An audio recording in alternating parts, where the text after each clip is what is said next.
Hi everyone, this is Noe Brown at Shine on Hamptons. I'm here with Simone Dorosky and we are at the Deseo de Michael Winery. It's a private winery in Orient, New York, at the very end of the North Fork, and it's quite a magical place, and we are here to get to know Michael Smith, the owner and creator of this beautiful winery. Hello. So hi Michael, thank you so much for having us Thank you. in your beautiful, it's spectacular domain. Thank you. Very nicely. Tell us about the wines that are in front of us right now. Well, I have to do a bit of a backstory. So in 2006, we planted the plants. It took about 4 years, 3 to 4 years to mature. Our first harvest was in 2010, and that produced a oak Chardonnay. Not this particular one because this is a 15. Everything's gone from that point on. But the oak Chardonnay we started off with, we did about 140 cases or so. Wow. We only put out about a ton, depending on the year. Ton, maybe a little less, a little more.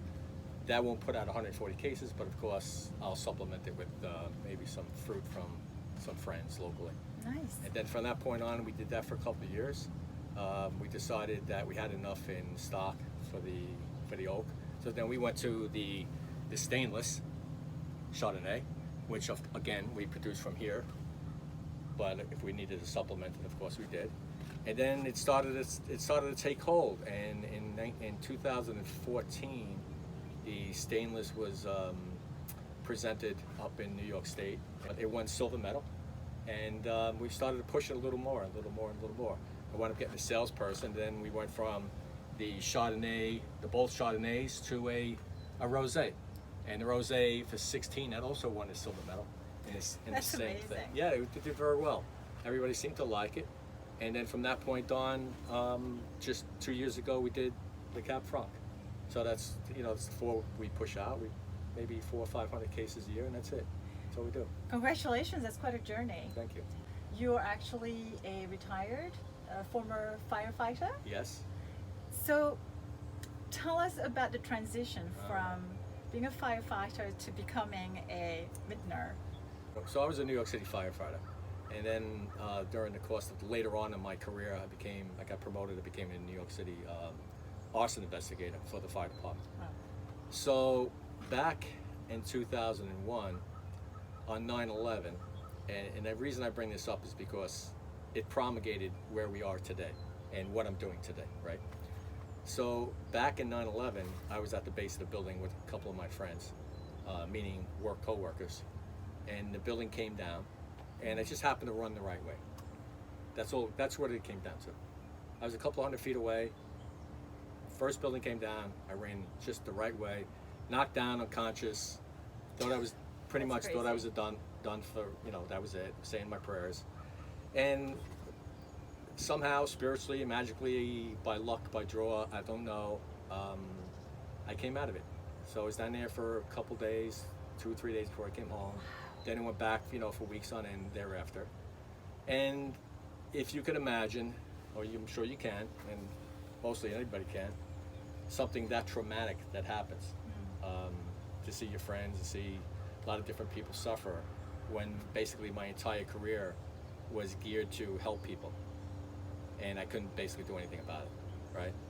So it worked on my emotion for a long time, and my wife and I kept coming out here, driving out here, just for no reason, just to get away, go to a restaurant, just enjoy the water.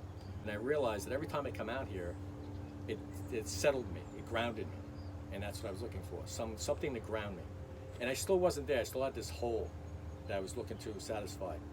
And we saw this place, which didn't have a tree, a bush, a vine, nothing on it. It was just dilapidated. The house hasn't been in, no one had been in the house for 16 years. So we fixed the house up, we bought the property, and we had this big lawn. And we said to ourselves, boy, we need to do something with this thing. And I was thinking, and I said, boy, I just love the formality. I just love the way you walk into a vineyard and it just settles me. Just really, I can get lost in here, as small as it is. It's so true. I can It's so get true. lost It in does here. It's a beautiful, just sitting here all day. It's like watching a fish tank. Just watch it forever. And I asked around. I talked to people. I went from place to place. I got a hold of some excellent people that helped me along the way. I wound up getting a vineyard manager, believe it or not. He did part-time, of course, and he helped me with the grapes. He helped me with anything we needed during the course of the year. I had a couple guys that were on, labors that were helping him, that wound up helping me, and we became now lifelong friends. And I know their children now, which is great. And it kind of went from there. And although we're a boutique vineyard, I didn't want to make it anything big or commercial because I don't want it to get away from me. I just wanted to make it something that I could be very proud of, something that is more quality than quantity. And here we are with all these years later, since 2010, our first vintage. Here we are with, 6, and off we go. Yeah, that's amazing. That's where we are. That's quite a journey. Now, when you're sitting here with us, with Simone and I today, and looking at, how do you call the rows of well, it's just I think we have them all marked, not for any particular reason, because they all are Chardonnay. Okay. So, if I need service on a particular row, I'll just call out the number to one of the fellas and say I need service on a particular number, and we go to that. Yeah. So it works out really well. And your wife's name? My wife's name is Teresa. So, what does Teresa have to say today about your journey and what you've Teresa was here? extremely supportive. Maybe thought I was a little bit crazy at the time because I knew nothing about wine. I'm the guy who hardly even drank, and be honest with you, listen, there's so many people, especially in the North Fork, that have so much more experience and know-how than I do. But I'm like a sponge. Whenever I'm speaking to somebody, I just pick up on it. And when you're passionate about something, whether it's the wine or anything else, you just dive right in. So it works out really well. And it shows in your countenance, your newfound passion. Yeah. Because wine too. I'm not a connoisseur of wine by any means. I didn't start drinking until I was late in my 30s, and I love wine today. Yes. I really appreciate. The more I learn about wine, the more I love it. The more I savor when I drink it, and but this has such a unique and special energy about it. Thank you. You can really tell that your heart went into this, and I'm so glad, Simone. Thank you, thank you for Yes. for introducing happenstance. us. You're welcome. Yes. Well, tell us about how this season was for you and where you sell your wines today. Okay. Where can we find your wine? So moving forward, we've had a really good season thus far. It's been hot. It's been somewhat humid, but not so bad for here because we're so close to the water. So when we chose to plant these grapes, we had a lot of input from a lot of specialty people who, they call it a rootstock, and that's what the plant comes from, California. And it just so happens to grow very well and tolerate where we are so close to the water in Orient. So, as you can see, everything is quite vibrant. It looks very, very well. And we try to pick typically sometime like the second or third week of October.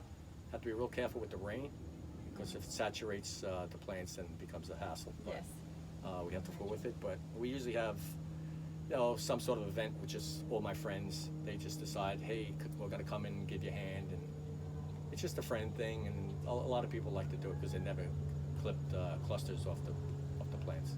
I know, I'd love to do that too. Yeah, it's a lot of fun. It's a lot of fun. Simone, we should come back and help. Oh yeah. Yeah, I welcome. agree. So the more hands, the better. Yeah. Okay. Yeah.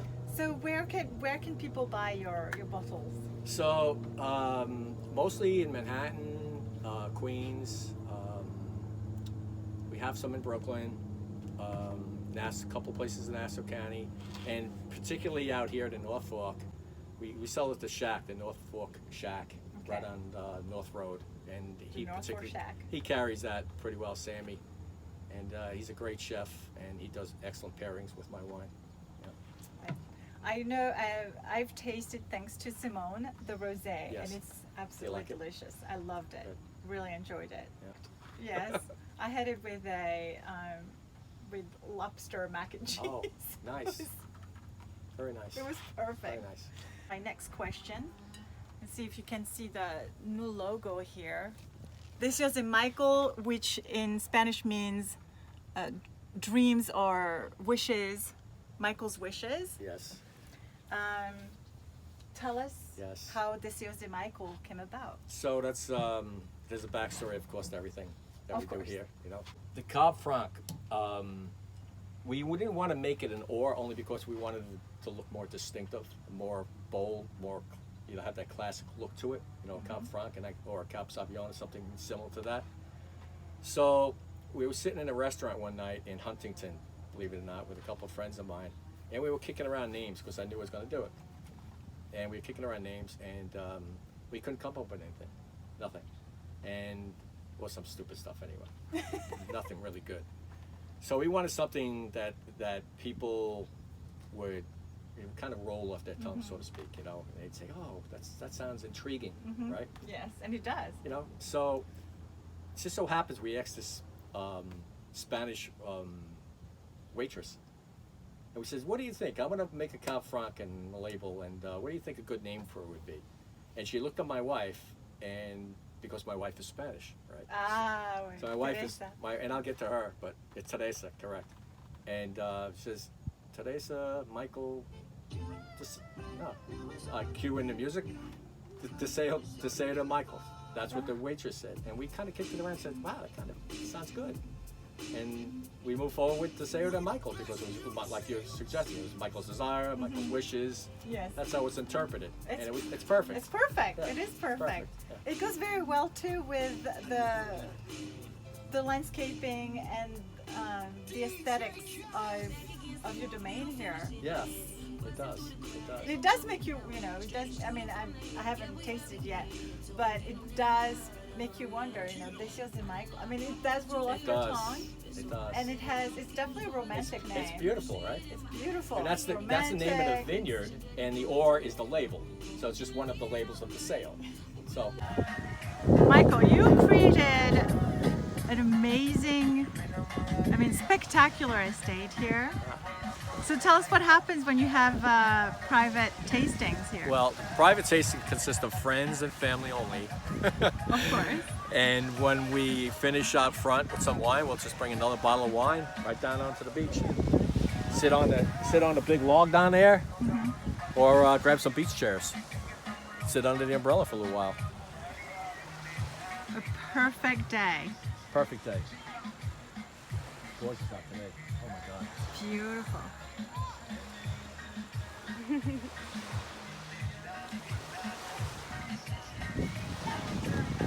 As a philanthropist, just tell us about the most recent. So I had Contributed. my daughter. My daughter's daughter had an affair at school and needed to raise some money for the school. So I donated just a little bit of a tasting here for them, and it worked out really well. By the time I left, they just said it was the best thing that ever went to. That's And also. we did pairings with the local chef, like I mentioned earlier, with Sammy in North Shore Shack. It was wonderful, and he donated his food to us. And it's not. There's such good people here on the North It's- Fork. I it's just love great. it here. It's great. That's the way it should be. Yes, that is. Thank you so much for being You're such welcome. an exemplary resident of the Oh, North Fork. I don't know about that. But Depends who you talk to. well, most of all, thank you for your hospitality Thank you for having me. today, and thank you for the gifts. Oh yeah, you'll enjoy that. Yes, we You have will. to chill yours, maybe not so much yours. Thank you, Michael. You're welcome, guys. Yeah, thank you, Michael.